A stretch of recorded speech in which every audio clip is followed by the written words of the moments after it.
أعوذ بالله من الشيطان الرجيم. بسم الله الرحمن الرحيم.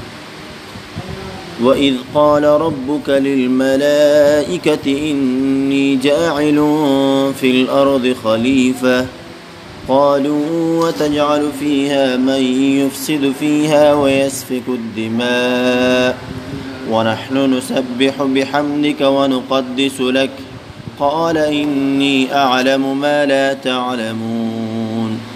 وعلم آدم الأسماء كلها ثم عرضهم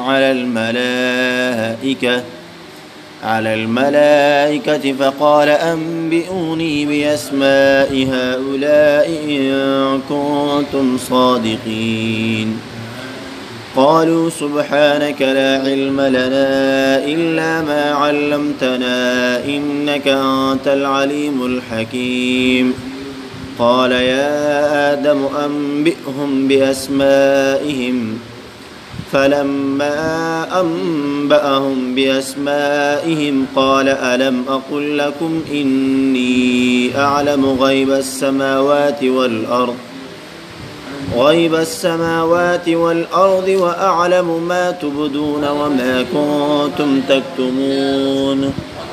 وإذ قلنا للملائكة اسجدوا لآدم فسجدوا إلا إبليس أبى واستكبر وكان من الكافرين.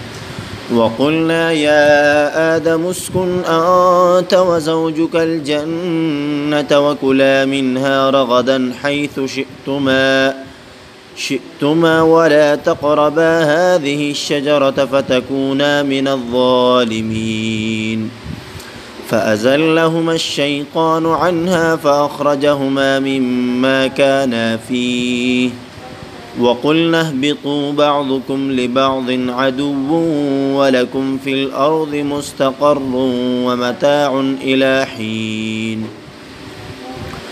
فتلقى آدم من ربه كلمات فتاب عليه إنه هو التواب الرحيم.